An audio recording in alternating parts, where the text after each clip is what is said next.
Hey guys, it's Jenny, and I am celebrating 7 years of Pancake Art. And because of that, I have 7 tips today that I put together, kind of my 7 top tips, things that I have put together over the years. Most of them are, the most popular questions that I have had over the years. And so I thought today I would answer them. But before I kind of get into that, I just wanted to share really briefly how I got into pancake art, because that's another thing that people ask me, but I'm not going to technically include that in my 7. So how I got into pancake art was back in November of 2010. I had a little blog at the time, and I was interested in decorating cookies, like sugar decorating, what do you call it? I don't know, just frosting cookies in a decorative way. So that is always something that's interested me. It still interests me, and I still haven't done it, not really. But I was looking that up online, how to do that, and I thought that'd be kind of fun to put on my blog, trying that out.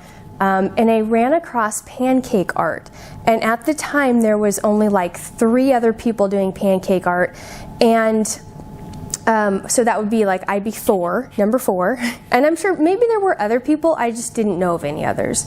So, but now there are tons of pancake artists, and I mean it has exploded.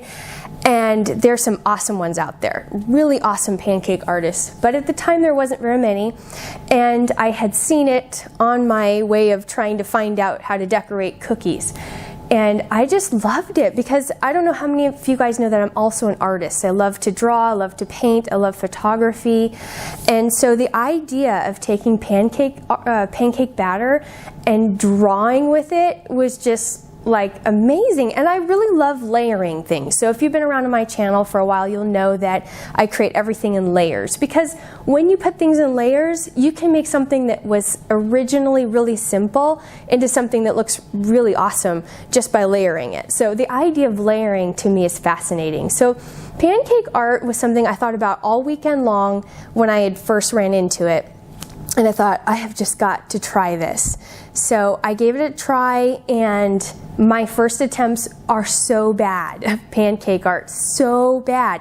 And I just want you to know that, because if you've tried pancake art and you have failed, don't give up, because it is really, really fun. But there's 7 things that are really important to kind of know. And I didn't know that back then, but I'm sharing them with you today. So, okay, so let's get started. By far, the number 1 question that I get is, what pancake mix, what recipe do I use, that sort of thing. And I'm telling you, I am telling you that I have tried so many pancake mixes, and I've even made my homemade pancake mix over the years. And by far, Crustas. You have to get Crustas. This is the best for pancake art.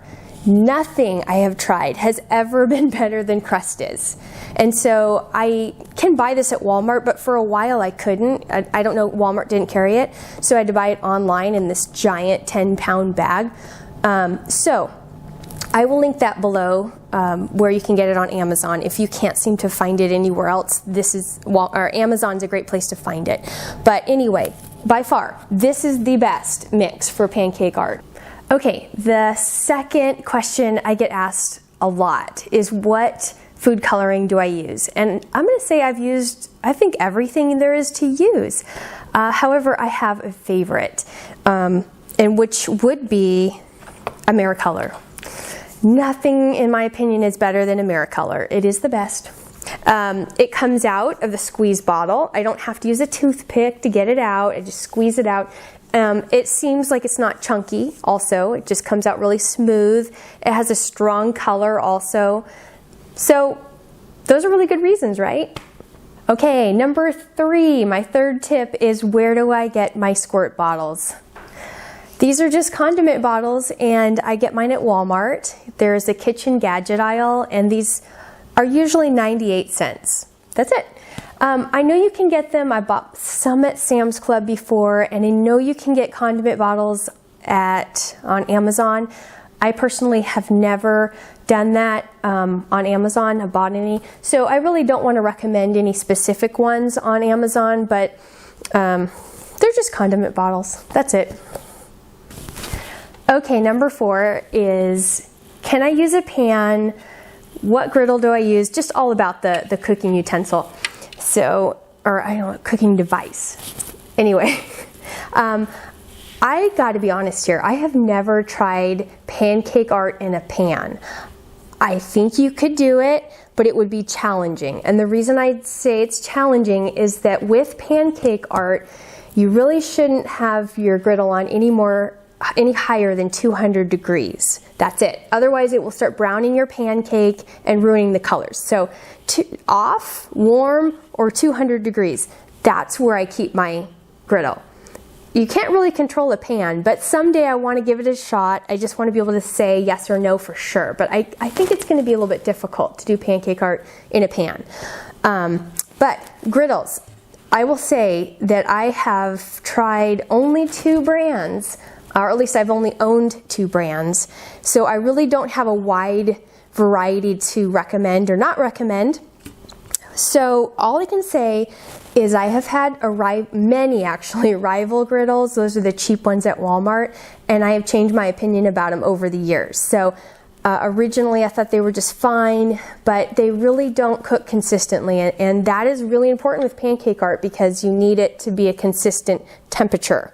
If it's not and it cooks way too hot, even if you put it on 200 degrees, a rival griddle sometimes, I'm certain, goes way higher than 200 degrees, and it's inconsistent. So it could be like hot over here, like super hot here, and like only lukewarm here.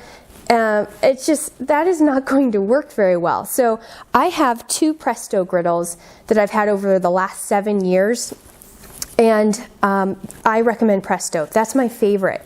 And so I have my old rival griddle now is only used for art, for crayon art, melted crayon art. If you guys have ever done melted crayon art, tell me in the comments below. It is really fun, but it's not for Pancake Art. Rival is not. Presto is definitely good for Pancake Art, so I really recommend Presto.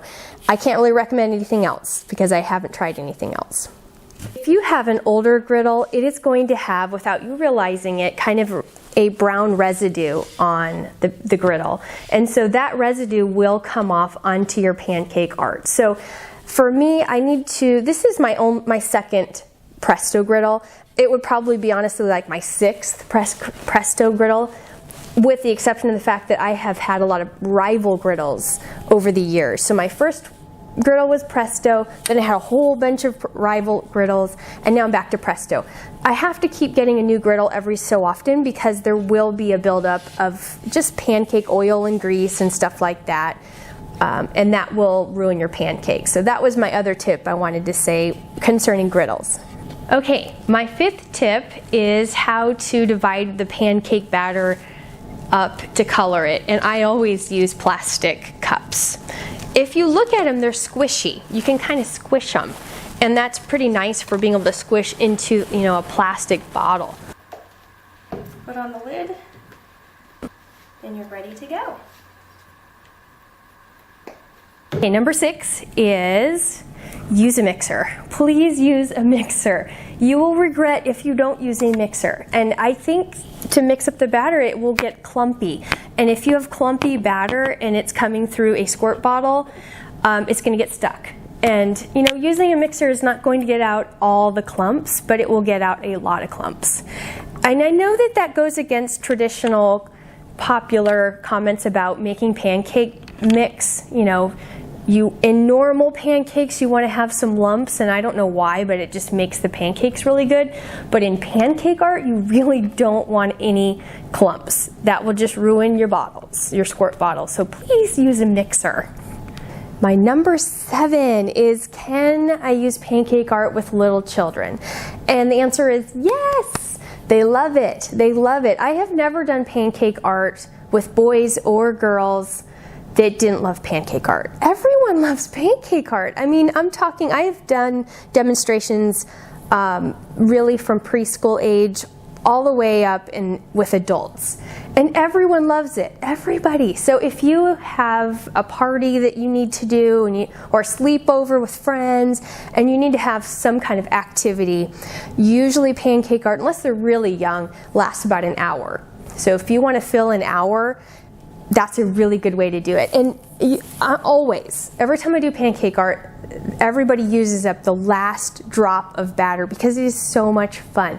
But I'm going to say, if you do Pancake Art with little children, because I know I did it with my kids when they were little, is my kind of biggest tip is to keep the griddle at either off or warm when you're making the pancakes, and then just have your child step back, and then you can turn the griddle on 200 degrees and let it cook. Really, 200 degrees is not going to burn anybody. I mean, you can touch a griddle at 200 degrees. It's not going to hurt you unless you just lean on it for a really long time. But just for safety, that's what I would do with my daughter when she would do Pancake Art. I would just have her step back after we did the pancake and let it cook. And then I'd turn it off and let her come get it, you know. So that's my number 7 tips. I hope they help you out a lot. So go have fun with Pancake Art, and I hope that you will be successful. And also, if you have any type of question, please make a comment. You can also email me, and I will leave below any links of anything that I've bought on Amazon down below. Thanks for watching.